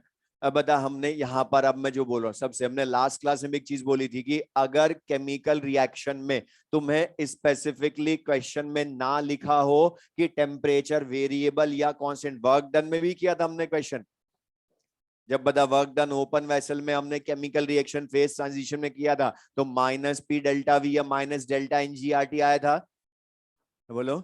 अच्छा मुझे अब बता दो, यहां भी फेज ट्रांजिशन है ना। अच्छा लेकिन अब फेज ट्रांजिशन है तो यहां पर वॉल्यूम चेंज होगा। ओके बता, सॉलिड से लिक्विड बनता है तो वॉल्यूम बदलता है, या रिएक्टेंट से प्रोडक्ट बनते हैं तब भी वॉल्यूम बदलते हैं क्योंकि मोल बदलते हैं, बोलो। तो बता यहां पर भी होगा रिलेशन इनमें, लेकिन अब मुझे बता यहां पर फेज ट्रांजिशन का मीनिंग क्या है, टेम्परेचर वेरिएबल या कांस्टेंट। और हमने एक चीज बोली थी कि केमिस्ट्री में अगर तुम्हें किसी न्यूमेरिकल में टेम्परेचर ना लिखा हो स्पेसिफिकली कि इंक्रीज किया या डिक्रीज किया, तो फिर हम हमेशा बता टेम्परेचर कांस्टेंट मानेंगे। मतलब केमिकल रिएक्शन या फेज ट्रांजिशन हो तो हमें पता है कि टेम्परेचर कांस्टेंट है।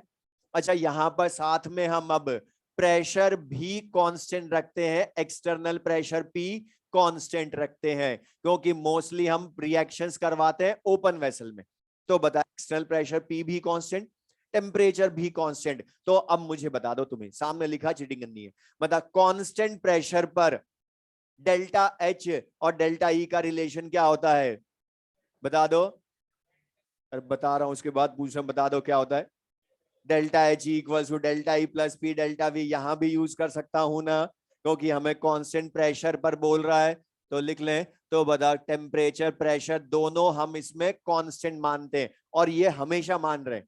बता यही हमने वर्क डन में भी किया था, प्रेशर टेम्परेचर कांस्टेंट, तो कोई थ्योरी नहीं बदल रहे हम, जो पहले लास्ट क्लास में करा यूज वर्क डन में, ओपन वेसल में या कांस्टेंट प्रेशर पर फेज ट्रांजिशन या केमिकल रिएक्शन में पी एंड टी दोनों कांस्टेंट लेते हैं हम।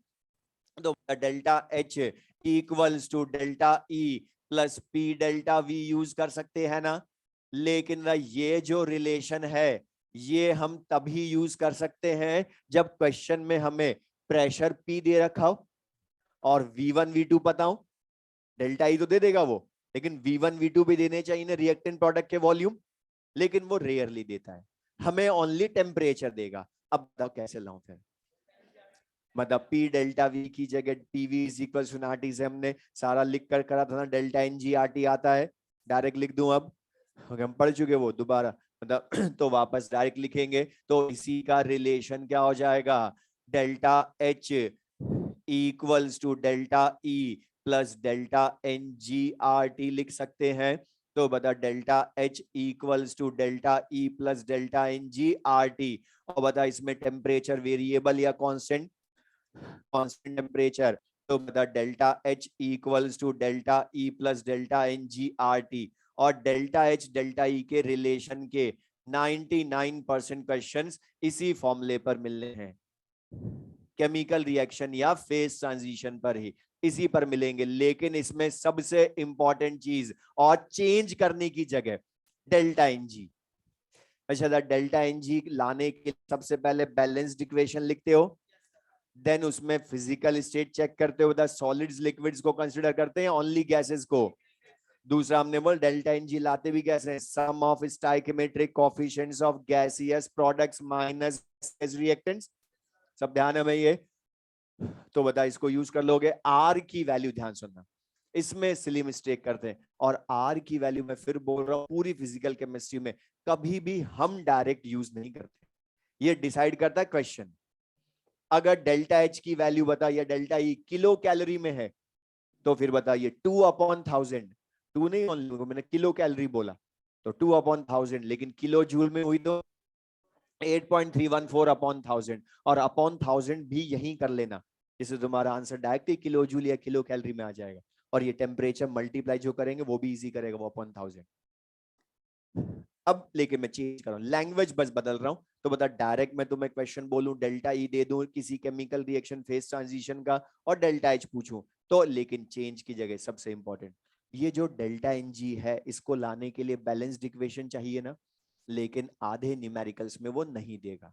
बैलेंस्ड इक्वेशन हमें लिखनी पड़ेगी जो कॉमनली यूज्ड रिएक्शंस होंगी, तो फिर हमने लिखनी है, और फेज ट्रांजिशन में तो हमेशा लिखनी हमने होगी। बता फ्यूजन का मतलब सॉलिड से लिक्विड, वेपराइजेशन मतलब लिक्विड से वेपर, सब्लिमेशन मतलब सॉलिड से वेपर, मतलब बताइए हमने यूज करनी पड़ेंगी। लेकिन अगर बता मैं तुमसे अब क्वेश्चन की लैंग्वेज बदलूं, डायरेक्ट ना बोलूं डेल्टा एच डेल्टा ई, मैं अगर बोलूं heat at constant pressure, heat at constant pressure तो बता मैंने क्या बोल दिया, QP. Heat at constant volume तो क्या बोल दिया, क्यूवी। तो बता QP equals to QV plus delta NGRT भी लिख सकते हैं ना इसी को। या बता अगर मैं तुमसे बोलूं heat at constant pressure and eight constant volume का डिफरेंस, तो मैंने क्या पूछा बता, heat at constant pressure and eight constant volume का डिफरेंस है। मतलब बता क्यूपी माइनस क्यूवी पूछा ना, तो बता only delta N G R T लाना, फिर तो और इजी। तो QP minus QV equals to delta N G R T भी बोल सकते हैं हम। तो बताइए क्लियर सबको ये। लेकिन इसमें बस एक चीज बोल रहा हूं, पढ़ना ध्यान से। पहले कौन सी हीट बोली है, कि heat at constant pressure and eight constant volume बोला है, या eight constant volume and eight constant pressure बोला है? क्योंकि बता पहले अगर कांस्टेंट वॉल्यूम बोल दिया तो फिर बता क्यूपी माइनस क्यूवी या क्यूवी माइनस क्यूपी, तो बता फिर ये माइनस डेल्टा एनजीआरटी हो जाएगा। तो ये पढ़ना ध्यान से बस। उसमें एक और क्वेश्चन जो एम्स वालों को पहले बहुत अच्छा लगता था, वो सबसे इजी वाला क्वेश्चन। बताइए मुझे एक चीज बताइए, ये जो डेल्टा एनजी है, सारी रिएक्शंस के लिए डेल्टा एनजी की वैल्यू सेम होती है क्या? अगर बता रिएक्शन के लिए जैसे बोलो N2 plus 3H2 gives 2NH3, इसके लिए डेल्टा एनजी -2 मतलब नेगेटिव आ सकती है। अच्छा उसी को रिवर्स कर दूंगा तो पॉजिटिव आ जाएगी। अच्छा H2 plus I2 gives 2HI, delta N G 0 भी आ सकती है ना। मतलब बता डेल्टा एनजी की वैल्यू, वो तुमसे क्वेश्चन जो सबसे ज्यादा पूछा आज तक एम्स वालों ने, जो मैं बोलने वाला, वो तुम्हें 4 रिएक्शंस लिखते हैं हर बार और पूछते हैं कौन सी रिएक्शन के लिए delta H equals to delta E आएगा। तो बता तुम्हें क्या ढूंढना है, डेल्टा एनजी की वैल्यू। तो बता सबसे इजी वाला ही पूछता है वो। तो बता अगर डेल्टा एनजी की वैल्यू किसी रिएक्शन के लिए 0 हुई, तो बता उसके लिए डेल्टा एच और डेल्टा ई की न्यूमेरिकल वैल्यू इक्वल आएगी ना, क्योंकि डेल्टा एन जी 0 रखते ही बता दोनों इक्वल। लेकिन बता अगर डेल्टा एन जी लिख भी लें साथ में, डेल्टा एन जी पॉजिटिव हुई, तो बताओ +1 मान लू समझाने के लिए, तो बता delta E +1 into R T, delta E plus R T, मतलब डेल्टा ई में आर टी एड होगा तब जाकर डेल्टा एच आएगी। तो बड़ी कौन होगी बताओ, डेल्टा एच।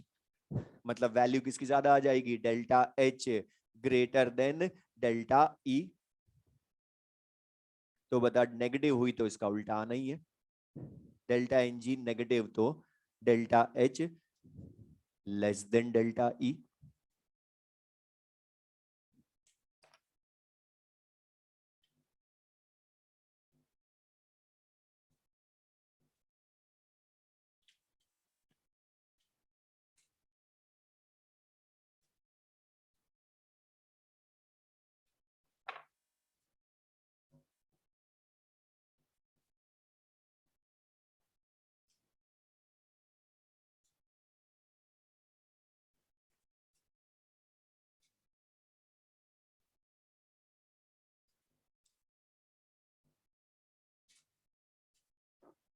अब ये जो हमने सारा पढ़ा, इसको यूज हमने किस तरह से करना है, तो क्वेश्चन लिख लें जिससे क्लियर हो जाएगा। बिल्कुल सिंपल से क्वेश्चन पूछना है। थियोटिकल तो हमने बता दिया जो बहुत बार मिलना है कि किसके लिए delta H greater than delta E होगा, लेस देन डेल्टा ई या इक्वल्स टू डेल्टा ई, मतलब ओनली डेल्टा एन जी ला के चेक करना है।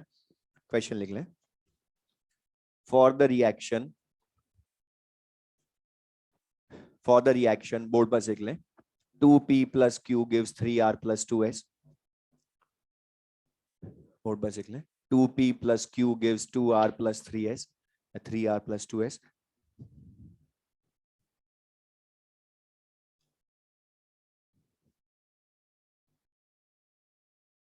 the heat released the heat released in bomb calorimeter is the heat released in bomb calorimeter is, board पर लिख लें, 50 kilo calorie is 50 kilo calorie at 500 Kelvin, is 50 kilo calorie at 500 Kelvin. Find heat of this reaction, find heat of this reaction, heat of this reaction when it is carried out at, when it is carried out at constant pressure.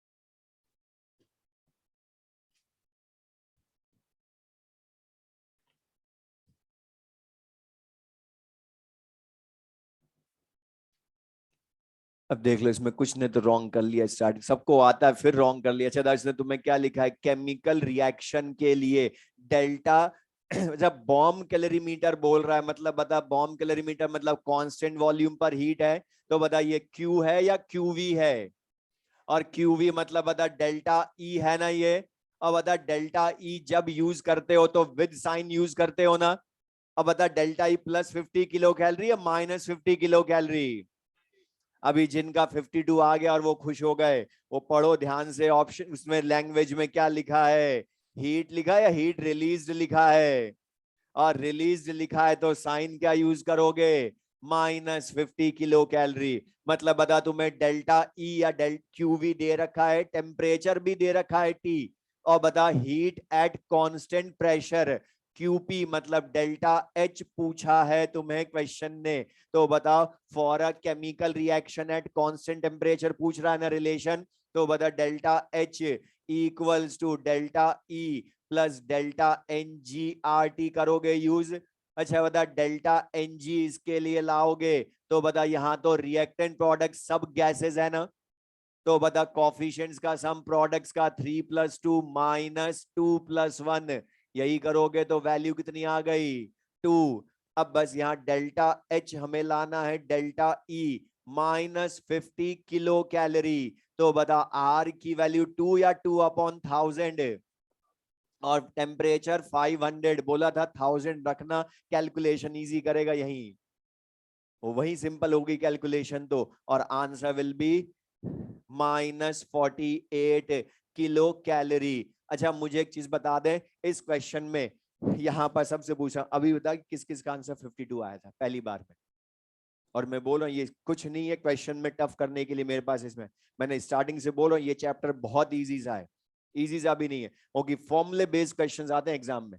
और तुम देखना second exercise में बहुत सारे question मिलेंगे जहां delta E दे रखा होगा, डेल्टा एच पूछा होगा, और ये तो फिर भी टफ है क्योंकि मैंने डायरेक्ट डेल्टा ई नहीं लिखा, वरना आधे क्वेश्चन में तो खुद लिखता है डेल्टा ई, और जब डेल्टा ई लिखेगा तो विद साइन लिखेगा, ओके उसमें साइन नहीं है फिर वो तो लिखेगा खुद, वो तो लैंग्वेज में हीट के साथ बोल सकता है। तो बताइए क्लियर सबको। तो बता अब मैं कोई भी क्वेश्चन में चेंज करूं कर लोगे, लिखो एक, और ये भी अच्छा क्वेश्चन, तुम लैंग्वेज कितना ध्यान से पढ़ते हो, देखें।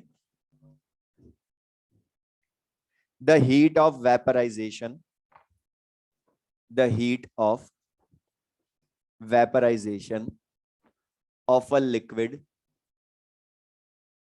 the heat of vaporization of a liquid is, board पर लिख लें, is 20 किलो कैलोरी पर मोल,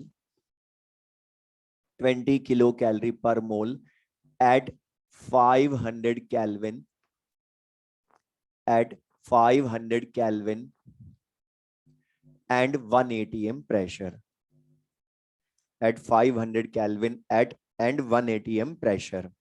Find delta E, find delta E for the vaporization of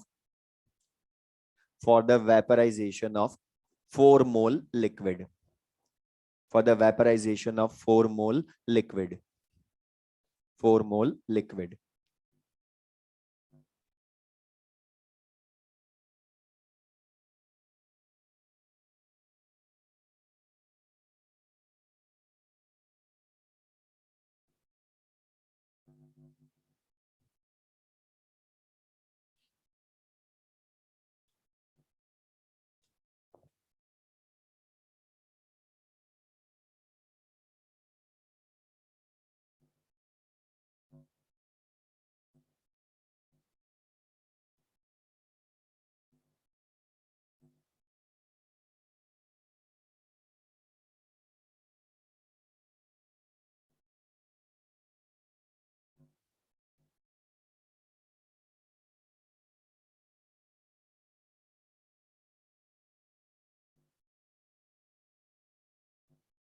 अब मैंने बोला था ये इजी सा क्वेश्चन, फिर भी आधे ने रॉन्ग कर लिया। आप देख लो यहाँ पर ध्यान से, आते हुए तुम लोग ढूंढ ढूंढ के जो मिस्टेक्स करते हो ना, वो सब कुछ सही आने के बाद फिर रॉन्ग कैसे करा। अब बता तुमसे इसने क्या बोला, पहली चीज तो वेपराइजेशन एट 500 केल्विन, मतलब फिर से कांस्टेंट टेम्परेचर पर बोल रहा है ना, दूसरी चीज बता, वेपराइजेशन मतलब फेज ट्रांजिशन हुआ। अब क्या उसने लिक्विड का नाम नहीं लिखा, तो बता मैं अज्यूम कर लूं ए, बोला था जब भी तुम्हें वेपराइजेशन या केमिकल रिएक्शन हो और गिवन ना हो इक्वेशन तो हम लिखेंगे, तो मैं अज्यूम कर लूं कोई भी सर्टेन लिक्विड ए है, हमें नहीं पता कौन सा है, लेकिन इसके वेपराइजेशन की इक्वेशन लिखूंगा तो a liquid gives A vapour लिखूंगा ना। अच्छा बता, तुम्हें क्वेश्चन में क्या बोला है, उसने क्वेश्चन तो आधा तो खुद ने इजी कर दिया, डेल्टा ई बोलकर। अच्छा था, ये जो 20 लिखा है 20 किलो कैलोरी, ये क्या है बताओ, डेल्टा एच या डेल्टा ई? कैसे पता चला? उसमें लिखा कहां ये क्यूपी या डेल्टा एच है? उसने लैंग्वेज पढ़ो फिर से, क्या लिखी है, 20 kilo calorie at 500 kelvin and 180 M pressure. बता कांस्टेंट प्रेशर पर है ना फिर से, तो बता हीट तो है लेकिन हीट एट कांस्टेंट प्रेशर है, इसलिए बता हमने इसको डेल्टा एच बोला। तो बता फिर से डेल्टा एच और डेल्टा ई का रिलेशन ही यूज करना है, फेज ट्रांजिशन में भी एप्लीकेबल है ये फॉर्मूला, तो delta N G R T. अब बता डेल्टा एच डेल्टा ई हमें लाना है, तो बता यहां पर आर और टी तो हम रख देंगे किलो कैलोरी में और टेम्परेचर खुद ने दे दिया, लेकिन बता डेल्टा एन जी लाऊंगा। अब बता डेल्टा एन जी लाने के लिए लिखोगे जब यहां पर, तो बता पहली चीज तो लिक्विड को काम में लोगे, ओनली वेपर को। और बता कॉफिशिएंट कितना है अभी, 1, तो डेल्टा एन जी 1 आ जाएगा। अरे अभी कितना आएगा वो पूछ रहा हूं, 1 आएगा अभी, लेकिन मतलब 1 लाकर खुश हो गए क्या? लेकिन मतलब लाने के लिए है। अब बता, इस तरह का दूसरा क्वेश्चन हमने लास्ट क्लास में वर्क डन में भी करवाया था, तब भी आधों ने रॉन्ग किया था। सरोर कर रहे हो, मतलब वो ध्यान रखो, फिर से वही उसी को मैंने डेल्टा ई वाले क्वेश्चन में पूछा आपके, मतलब आपके 4 मोल लिक्विड का वेपराइजेशन, तो बता एक तरह से बैलेंस्ड इक्वेशन ही 4 मोल वेपराइजेशन की लिख लो ना यहीं पर ही, तो बताओ डेल्टा एन जी 1 हुआ या 4 हुआ? 4 हुआ पहली चीज तो ये। अच्छा बता, आधों ने ये करेक्ट कर लिया है, डेल्टा एन जी 4 मोल के लिए ले आए वो, ये नहीं कि यहां गड़बड़ कर ली, वहां बहुतों ने सही कर लिया। आर बता किलो कैलोरी में रखोगे तो 2/1000, ये भी सही करा, टेम्परेचर तो 500, बहुत इजी सा, ये तो वैसे ही कट गया, लेकिन उन्होंने उनका आंसर आया 16, तो जिनका आया 16। अब बता, तुमने इधर 4 मोल के लिए डेल्टा एन जी रख दिया, तो बता जब ये डेल्टा ई तुम्हें 4 मोल का लाना है, तो ये डेल्टा एच भी तो 4 मोल का होगा ना। तुम्हें दिया कहां है उसने, देखो ध्यान से, मैंने बोलता कितना ध्यान से पढ़, तो और कुछ है ही नहीं मेरे पास चेंज करने के लिए इन क्वेश्चंस में, फॉर्मूला बेस्ड क्वेश्चंस पूछने, लेकिन बता ये तो पर मोल लिखा है, डेल्टा एच तो ये 1 मोल की तुम्हें दी है, तो 4 मोल के लिए इंटू 4, इसको भी तो करो, ये थोड़ा ना इधर इंटू 4 कर दिया इसको छोड़ दोगे, तो बताओ 80 - 4 76 आंसर किलो कैलोरी। लेकिन बता अब पर मोल लिखूं क्या इसमें, क्योंकि 4 मोल के लिए, और अभी हो सकता है इसको किसने दूसरी तरह से किया, उन्होंने डेल्टा एन जी 1 ही लिखा, ये 20 लिखा, तो 19 किलो कैलोरी पर मोल आया, लास्ट में इंटू 4 कर दो तो भी 76 आएगा, लेकिन मतलब याद ध्यान तो आना चाहिए ना, वो पर मोल है। अब इसमें मतलब कुछ भी टफ नहीं था, लेकिन मतलब हमें ध्यान से तो करना है क्वेश्चन में, तो बता कर लोगे। नेक्स्ट लिखे, अब चेंज, बस मैं चेंज कर रहा हूं क्वेश्चन में, कहां कहां कर सकता हूं इनमें वो बताते जा रहा हूं, बस एक और चेंज लिखे, find the difference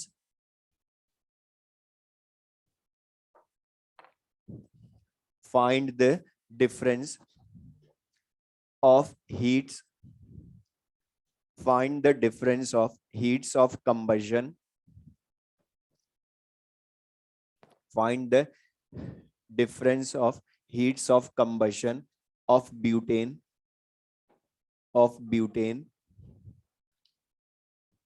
at constant pressure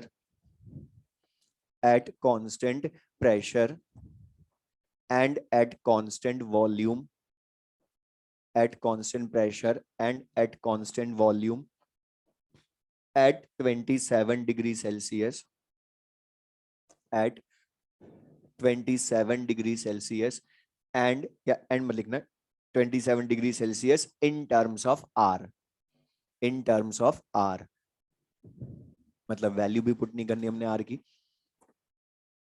अच्छा इसमें सुन ले बस, जिसका यहाँ पे जो चेंज, जिसके लिए मैंने क्वेश्चन दिया वो देख ले ध्यान से, यहाँ पर बोर्ड पर देख लो, ये हमारे आगे बहुत काम आना है इसलिए मैं यही बता रहा हूँ, सुनना ध्यान से, अभी जो कर रहे हैं उनको बोल रहा हूँ। अच्छा मुझे बस ये बता दो करोगे मींस क्या फॉर्मूला यूज करना है, ये पूछा क्या वो बता दो बस, बोलो क्या पूछा है? Heat at constant pressure and constant volume का डिफरेंस मींस बता, इसने क्या पूछा है हमसे, क्यूपी क्यूवी या Q P minus Q V? Q P minus Q V मतलब delta N G R T पूछा है ना। अब बताओ आर और टी तो तुम्हें पता है 27 डिग्री सेल्सियस मतलब 300 केल्विन, लेकिन मतलब क्यूपी माइनस क्यूवी लाना है तो बताओ पहले डेल्टा एन जी लाना पड़ेगा ना। बस तुम्हें क्वेश्चन में ये यूज करना है, डेल्टा एन जी कैसे लाऊं, रुक जाओ, जिसके लिए मैंने क्वेश्चन दिया बता, यहां तुम्हें क्वेश्चन ने रिएक्शन लिखकर नहीं दी तो बता, जैसे पहले वाले में नहीं दी तो हमने लिखी थी सबसे पहले, तो अब हमें लिखनी है। और ध्यान सुनना, कंबशन किसी भी सब्सटेंस का हो, इसकी इक्वेशन हमें कभी नहीं देगा, ये हर बार हमने ही लिखनी है, और आगे ये चैप्टर में बहुत काम आएगी हीट ऑफ कंबशन में, तो मैं यही बता रहा हूं कंबशन इक्वेशन लिखते कैसे, याद हमें किसी की नहीं लिख, लेकिन लिख हम सबकी सकते हैं। तो सिंपल सी चीज बोल रहा हूं, बोर्ड पर देख लें, अभी लिखनी है ब्यूटेन की, और वैसे बता ब्यूटेन की या किसी की भी लिखनी हो, जनरल में तो बोल रहा हूं, किसी भी हाइड्रोकार्बन या ऑर्गेनिक कंपाउंड की लिखनी हो तो सिंपल सी बता, ब्यूटेन सबको पता है वैसे भी गैस होती है, तो ब्यूटेन या कोई भी हाइड्रोकार्बन हो, बोर्ड पर देख लो, एक दूसरे को मुस्कुराओ मत देखकर, देख ले यहां पर ध्यान से, तो ब्यूटेन तो किसी का भी, अच्छा था किसी का भी कंबशन होता है तो ये अंडरस्टूड है कि वो इन प्रेजेंस ऑफ ऑक्सीजन ही होगा। तो ये ध्यान रखना पहली चीज, कंबशन इक्वेशन में ऑलवेज दो रिएक्टेंट होंगे, एक तो ऑक्सीजन खुद, दूसरा जिसका कंबशन करवाना है, तो heat of combustion of butane बोला तो ब्यूटेन का कंबशन। अब यहां ध्यान सुनना, सबसे पहले हम प्रोडक्ट बैलेंस करेंगे, और सिंपल सी चीज याद भी होगी बस सुन लें, जितने नंबर ऑफ कार्बन एटम हो उतने मोल CO2 गैस प्रोडक्ट साइड लिखते हैं ना। कार्बन बैलेंस हो गए, 4 कार्बन एटम तो 4 CO2, 2 कार्बन एटम होते तो 2 CO2, 10 होते तो 10 CO2, जितने नंबर ऑफ कार्बन एटम उतने मोल CO2 गैस प्रोडक्ट साइड। और मतलब हाइड्रोजन के कंबशन से H2O बनता है, तो जितने हाइड्रोजन एटम उसके हाफ मोल H2O, जितने कार्बन एटम उतने मोल CO2, लेकिन जितने हाइड्रोजन एटम 10 तो इसके हाफ 10/2 मतलब 5H2O लिखेंगे। क्यों? क्योंकि बता इसके एक में ही दो हैं एटम, तो बता 5 × 2 10 हो गए ना, हाइड्रोजन भी बैलेंस। और लेकिन अब सबसे इंपॉर्टेंट, वाटर की फिजिकल स्टेट क्वेश्चन में गिवन टेम्परेचर डिसाइड करेगा। टेम्परेचर देखना, वाटर की फिजिकल स्टेट जब भी लिखनी हो कि अगर वो मतलब 100 डिग्री सेल्सियस दे दे तो बता 100 डिग्री सेल्सियस तो बॉइलिंग पॉइंट है उसका, तो वो तो बॉइल होकर वेपर में बदल जाएगा, मतलब गैस लेंगे। 0 डिग्री सेल्सियस बोलूं तो फ्रीजिंग पॉइंट ऑफ वाटर, तो वो तो सॉलिड में कन्वर्ट हो जाएगा, आइस में। लेकिन बता कुछ ना लिखा हो या रूम टेम्परेचर हो तो बता फिर तो हम रूम टेम्परेचर ही मानते, तो बता अभी भी लिखा ना 27, तो ये वाटर क्या है यहाँ पर, लिक्विड। सुन ले यहाँ पर, तो बता सबसे पहले वापस बोल रहा हूँ, 4 कार्बन एटम तो 4 CO2 गैस, 10 हाइड्रोजन एटम तो 5H2O उसके हाफ। और अब यहां पर ऑक्सीजन सबसे लास्ट में बैलेंस करेंगे, और यही ध्यान रखना बस, और कहीं गड़बड़ नहीं करते। मतलब प्रोडक्ट साइड, एक CO2 में 2 तो 4 में कितने हो गए, 8 ऑक्सीजन, 5H2O में 5 ऑक्सीजन, तो बता product side total oxygen atoms कितने हो गए, 13। अब लेकिन ध्यान सुनना, 13 ऑक्सीजन एटम्स प्रोडक्ट साइड हैं तो बता टोटल रिएक्टेंट साइड भी 13 होने चाहिए ना। लेकिन चेक करना अब यहां पर एक चीज, अभी बता जो हमें ब्यूटेन का कंबशन लिखना है उसमें कोई ऑक्सीजन नहीं है, लेकिन मान लो अगर यहां एक ऑक्सीजन ऑलरेडी होती तो बता वो ऑलरेडी बैलेंस हो गई, अब तो मुझे उसको छोड़कर बैलेंस करना है, मतलब बता 13 बैलेंस करूं या 12, अगर एक ऑक्सीजन पहले से होती तो बता फिर 12 भी बैलेंस करता है यहाँ पर, लेकिन अभी नहीं है, तो चेक जरूर करना जिस कंपाउंड का तुम कंबशन लिख रहे हो उसमें ऑक्सीजन है भी या नहीं, हुई तो उसको कम करके बैलेंस करोगे यहाँ। अब बता अभी नहीं है तो 13 के 13 ऑक्सीजन बैलेंस करेगी, तो बता 13 लिखूं या 13/2, तो बता 13 लिखूंगा तो 26 ऑक्सीजन एटम्स हो जाएंगे, तो 13/2 13 ऑक्सीजन एटम्स तो लिख सकते हैं। अब पहले तो मुझे लिख के बताओ एसिडिक एसिड की हीट ऑफ कंबशन, हमने जो आगे पढ़ना वो यही पूछ लेता हूँ। एसिडिक एसिड की हीट ऑफ कंबशन इक्वेशन वो तुम लिखो।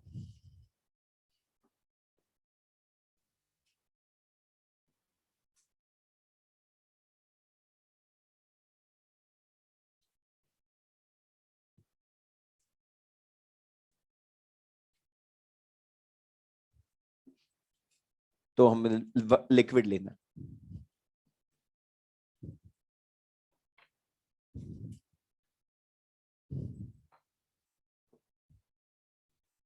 बता क्या होगी।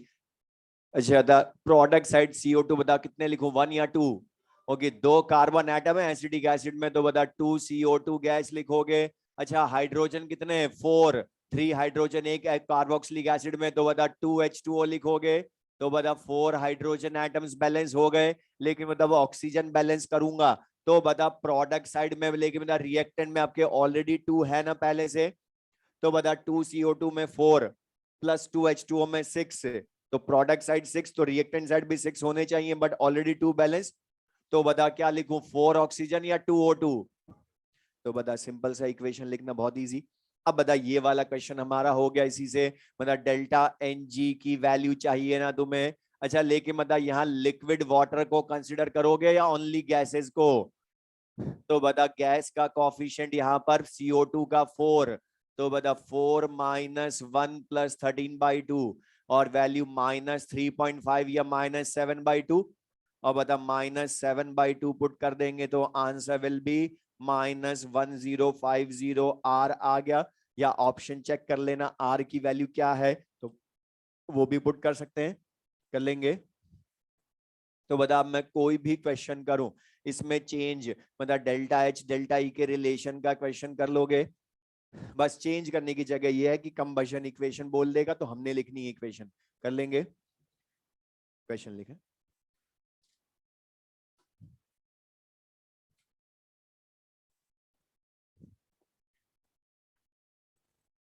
अ गैस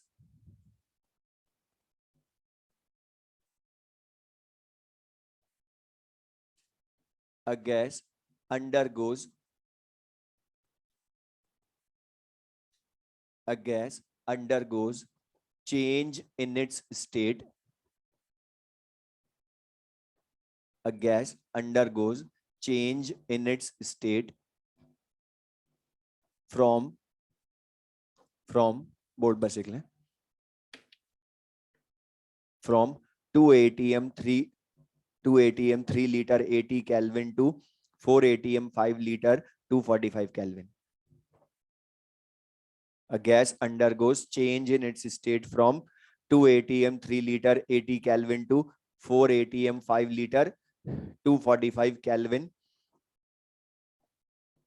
with, उसी के आगे लिख लें, with delta U equals to 30 liter ATM, with delta U equals to 30 liter ATM. Find delta H of this process.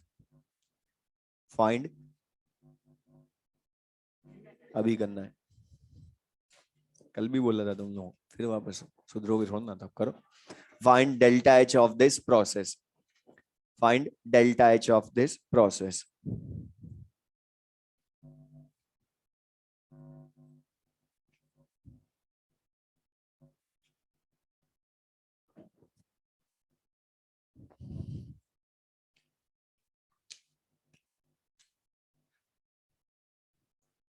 और एक लाइन का क्वेश्चन है, करेक्ट। अच्छा इसमें तुम्हें बोला क्या है, प्रेशर वॉल्यूम गैस के सब वेरिएबल हैं, P1 V1 T1 P2 V2 T2। इसी से मैंने स्टार्ट करा था आज भी relation of delta H delta E। तो पहले तो मुझे ये बता दो delta H equals to delta E plus delta NG/RT यहां यूज कर सकता हूं क्या? रीजन टेम्परेचर कांस्टेंट नहीं है, एक तो वो रीजन तो है ही सही, लेकिन मेन रीजन मतलब वो किसके लिए होता है, ओनली फेज ट्रांजिशन या केमिकल रिएक्शन के लिए। और बताइए यहाँ ना तो फेज ट्रांजिशन है ना केमिकल रिएक्शन, ये तो अकेली गैस के लिए चेंज कर रहा है सब कुछ। तो बता हमने फिर रिलेशन बाकी 3 भी तो पढ़े थे ना बाकी, तो delta H equals to delta E plus delta PV. तो बता प्रेशर वॉल्यूम सब वेरिएबल है तो डेल्टा पीवी वाला यूज करोगे। और डेल्टा पीवी कैसे लिखते हो, P2V2 माइनस P1V1। और यहाँ पर बता डेल्टा एच लाना है डेल्टा ई या डेल्टा यू, 30 लीटर एटीएम, मतलब बदलना भी नहीं है कन्वर्जन। 5 into 4 या 4 into 5 P2V2, 4 into 5 minus 2 into 3। तो बता 14 + 30 answer will be 44 litre ATM. अब ये इजी सा क्वेश्चन, जितने हमने आज क्वेश्चंस किए उन सब से इजी क्वेश्चन है ये, कैलकुलेशन मिली, और इसीलिए क्वेश्चन आईआईटी में आया था। और बहुत इजी सा, मैंने बोला क्वेश्चन जो आते हैं वो, लेकिन ये कंसेप्ट तुम्हारा चेक कर लिया इसने, क्योंकि मैंने बोला 99% क्वेश्चन में ये काम आता है, इसलिए हमारी हैबिट हो जाती है इसी को यूज करने की, इसलिए हमें याद ही नहीं आता कभी हमने ये भी पढ़ा है, लेकिन तुम लोग याद रखते हो। ठीक है, बस अब मैं एक चीज बोला, जितना हमने ये पढ़ लिया अभी तक उसके अकॉर्डिंग इसके चैप्टर के क्वेश्चंस जो तुम कर सकते हो, एक्सरसाइज 1 में क्वेश्चन नंबर 1 to 42, और एक ये जो क्वेश्चन साथ में कर लेना, क्योंकि ये इजी सा है, लेकिन और ये अभी तक मैंने जानबूझ के क्वेश्चन नहीं दिए थे, क्योंकि तुम प्रैक्टिस करोगे क्वेश्चन में तभी पता चलेगा हमने कितना याद है। और साथ में, और ये क्वेश्चंस मैक्सिमम बोल रहा हूँ 25 to 30 मिनट में हो जाएंगे, क्योंकि आधे तो थ्योरेटिकल है। ठीक है, बाकी नेक्स्ट क्लास में पढ़ेंगे।